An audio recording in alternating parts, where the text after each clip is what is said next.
கல்வி மரபிலே இந்த ரெண்டையும் எந்த அளவுக்கு இணைக்க முயற்சிக்கிறோம். வேதாந்தமோ சித்தாந்தமோ நீங்கள் படியுங்கள், விளங்கிக் கொள்ளுங்கள், ஆனால் மனிதராக வாழுங்கள். நீங்கள் மனிதராக வாழாமல் வேதாந்தம் செய்து படித்துக் கொண்டோ சித்தாந்தம் படித்துக் கொண்டோ இருப்பதனாலேயோ அது பிரசாரம் செய்வதனாலேயோ நீங்களும் மோட்சம் இருக்கோன்றது வேறு விடயம் போறதில்லை. உண்மையிலே சொல்ல போனால் பக்கத்தில் இருக்கிறவனுக்கு சாப்பாடு போடுதல், அதான் எல்லோருக்கும் உணவளித்து நீங்களும் நாங்களும் சந்தோஷமாக இருந்தால் அதை விட வேறு உயர்ந்த தத்துவம் இந்த உலகத்திலே இல்லை என்பதுதான் தத்துவத்தினுடைய தெளிவு. சங்கரருடைய அத்வைத வேத விளக்கத்திற்கு எதிரடையானது. அதாவது நாதமுனி போன்றவர்கள் என்ன கருத்தோடு நான் ஓரளவு உடன்படுகிறேன். அதாவது சங்கரர் பௌத்தர்களை எதிர்த்தவர், பௌத்தருடைய ஆயுதங்கள் பலவற்றை தானே எடுத்துக்கொண்டு யுத்தம் செய்தவர். நீங்கள் சொன்ன பிரசன்ன பௌத்தர் என்பது சரி. சங்கரர் தனியே பௌத்தரோடு மட்டும் யுத்தம் செய்தவர் அல்ல. சங்கர வேதாந்தம் பற்றி வரலாற்றை நான் சொல்லுகிறேன். சங்கரருக்கு கிடைத்த மூலாதாரங்கள் என்பவை உபநிடதங்கள். உபநிடதங்களிலே பறந்து காணப்பட்ட கருத்துக்களுக்கு விளக்க உரை எழுதுகிற கட்டத்திலேதான் இந்த பிரம்மசூத்திரம் என்ற நூலும் அந்த பிரம்மசூத்திரத்தின் தொகுப்பு வியாசர் தொகுத்தது என்று சொல்லப்படுகிறது. அந்த தொகுப்புக்கு விளக்க உரை எழுந்த கட்டத்திலே அதை சாட்டாக வைத்துக் கொண்டு அவர் 3 தத்துவங்களை எதிர்த்தவர், புத்தரை மட்டும் எதிர்த்தவர் அல்ல. அந்த 3 தத்துவங்கள் என்ன என்பதை மட்டும் நான் சொல்லுகிறேன். ஒன்றுமே இல்லை என்று சொல்லுகிற தத்துவம், அதுதான் சூனியவாதம். அது பௌத்தத்தினுடைய நிர்வாண நிலை சார்ந்தது. ஒன்றுமே இல்லை, எல்லாம் கணந்தோறும் மாறுவது என்பது. அதை சங்கரை எதிர்க்கின்றார். இந்த உலகம் மட்டும் உண்மை என்று சொல்லப்படுகின்ற தத்துவம் இருக்கிறது, உலகாயதம், அதையும் சங்கரை எதிர்க்கின்றார். இவர் ஒன்றுமே உண்மை என்று சொல்லுகின்றவனையும் எதிர்க்கின்றார். ஒன்று உண்டு, அது உலகம்தான் என்று சொல்லப்படுகின்றவரையும் சங்கரை எதிர்க்கின்றார். 3வதாக அவர் எதிர்த்தது இந்த வழிபாடுகளை மட்டும் நம்பிக்கொண்டிருக்கிற மக்களை. அவர்களுக்கு பேர் மீமாம்சகர். வெறுமனே கோயில்ல போய் பூஜையை பண்ணி அபிஷேகத்தை பண்ணி ஆராய்ச்சி விழா கொண்டாடிட்டா எல்லாம் முடிஞ்சது, நான் கடவுளுக்கு எல்லாத்தையும் செய்து தியாகம் செய்துட்டால் எல்லாம் கிடைத்துவிடும் என்று நம்புகின்ற பக்தி இல்லாமல் வெறுமனே சடங்காக செய்கின்றவர்கள். அதுதான் மீமாம்சக தத்துவத்தினுடைய அடிப்படை. அப்ப சடங்காதாரத்தை பண்ணுகின்றவர்களை எதிர்க்கிறார் சங்கரர். ஒன்று மட்டும்தான் உலகம் என்று சொல்லுகின்ற, உலகம் மட்டும்தான் என்று சொல்லப்படுகிற உலகாயுதவாதி எதிர்க்கிறார். ஒன்றுமே இல்லை என்று சொல்லுகின்ற சூனியவாதியாகிய பௌத்தரை எதிர்க்கிறார். அப்படி எதிர்க்க வரும் பொழுது அவருக்கான ஆயுதங்களுக்கு, தர்க்கவாதத்துக்கு பௌத்தம் நன்றாக பயன்படுத்தப்பட்டிருக்கிறது. நாங்கள் பௌத்தத்தை பற்றி கற்பிக்கும் பொழுது சொல்லுவோம், இந்தியாவிலே தோன்றிய தத்துவங்களுக்குள்ளே அதிகம் ஆழமாக இன்னும் புரிந்து கொள்ளப்படாமல் இருக்கிற தத்துவங்களில் ஒன்று பௌத்தம்.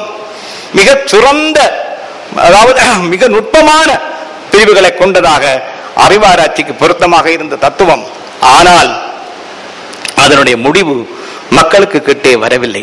இந்தியாவை விட்டு ஏன் பௌத்தம் போறதென்றால் சங்கரரால் தோற்கடிக்கப்பட்டு போகவில்லை. பௌத்தம் எங்கேயுமே மக்களுடைய வாழ்க்கையின் தத்துவமாக இருக்கவில்லை, இலங்கை உட்பட. எங்க ஒரிஜினல் பௌத்தம் வாழ்க்கையில் வாழ்வதற்கு துணை புரியக்கூடிய நிலையில இருக்கவில்லை. எனவே மக்கள் அதை ஒருவரும் தத்துவமாக ஒரு அறிவி, பௌத்தம் ஒரு மதமே அல்ல, அது ஒரு முழுக்க ஒரு பிலோசபி தான். எனவே அந்த பிலோசபியான மதத்திலே அருமையான தத்துவங்கள் இருந்தது. அந்த தத்துவங்களுக்குள்ளே லோஜிக், நியாயம் என்று சொல்லப்படுற நையாயிகம் மிக சுறைவாக அவர்களுக்குள்ளே இருந்தது. அவற்றை எல்லாம் சங்கரர் எடுத்துக்கொண்டார். எனவே சங்கரர் தன்னுடைய எதிரியை வீழ்த்துவதற்கு எதனுடைய ஆயுதங்களை பயன்படுத்தினார் என்றுதான் நாங்கள் விளங்கிக் கொள்ள வேண்டுமே அல்லாமல், அதே நேரத்திலே ஒன்றுமே இல்லை என்று அவர் சொல்ல முடியாது. ஏதோ ஒன்று உண்டு, அது பிரம்மன் தான். அந்த பிரம்மம் ஒன்று உண்டு என்று சொல்வது சூரியவாதத்துக்கு எதிரான ஒரு பொருள் வாதமாக மாறுகிறது. அந்த பிரம்மம் ஒன்று உண்டு என்று சொல்லும் பொழுது இந்த உலகம் சூரியமாக இல்லாமல் ஆகிவிடுகிறது. அன்றைய தேவைக்கு நாங்கள் இப்பவும் கற்பிக்கும் பொழுது சொல்லுவோம், சங்கரரை முழுமையாக நாங்கள் ஏற்றுக்கொள்ள வேண்டியதில்லை. சங்கரர் அன்றைய தேவைக்கு 3 பேரை எதிர்த்தார்.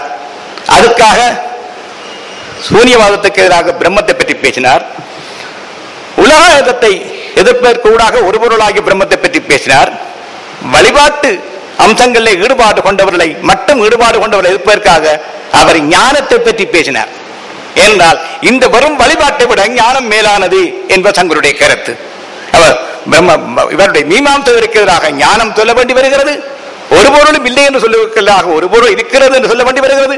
உலகத்தை நம்புகிறவர்களுக்கு எதிராக உலகம் மட்டுமல்ல, உலகத்துக்கு மேலால உலகம் போய் அது உண்மை என்று சொல்ல வேண்டி வருகிறது. இதே நேரத்திலே சங்கர வேதாந்தத்திலே ஒரு நுட்பமான பிரிவு இருக்கிறது. என்ன பிரிவு என்றால், அந்த உண்மையான பரம்பொருள் ஒன்று உண்மை, மற்றதெல்லாம் பொய் என்று சொல்ற அந்த மாயவாத பிரச்சனை இருக்கிறதே, அதை கூட இரண்டாக பிரிக்கிறார். ஒன்று, அந்த நிலைக்கு போன பிறகு எல்லாம் பொய் தான், அது பாரமார்த்திக நிலை. அந்த நிலைக்கு போகும் வரையும் இது விவகாரிக நிலை. விவகாரிக நிலையிலே உலகத்தை சங்கரர் கண்டிக்கவில்லை. அப்ப தர வேறுபாடுகள் இருக்குது. அந்த மடைக்கு பேச அந்த விஷயத்தை பேசணும், இந்த மடையில பேச இந்த விடயத்தை பேசணும் என்று அவருக்கு தெரிகிறது. எனவே புத்திசாலித்தனமான ஒரு பட்டிமன்ற விவாதகாரனுடைய புத்தி நுட்பத்தோடு தான் சங்கர வேதாந்தம் கட்டமைக்கப்பட்டிருக்கிறது. அது பௌத்தத்தை மட்டும் எதிர்த்து வந்த விடயம் அல்ல. அன்றைய காலகட்டத்திலே பௌத்தத்தை வல்லமையை தனக்கு உள்வாங்கி அதை வைத்துக் கொண்டு ஒரு புதிய கட்டமைப்பை உருவாக்கியது.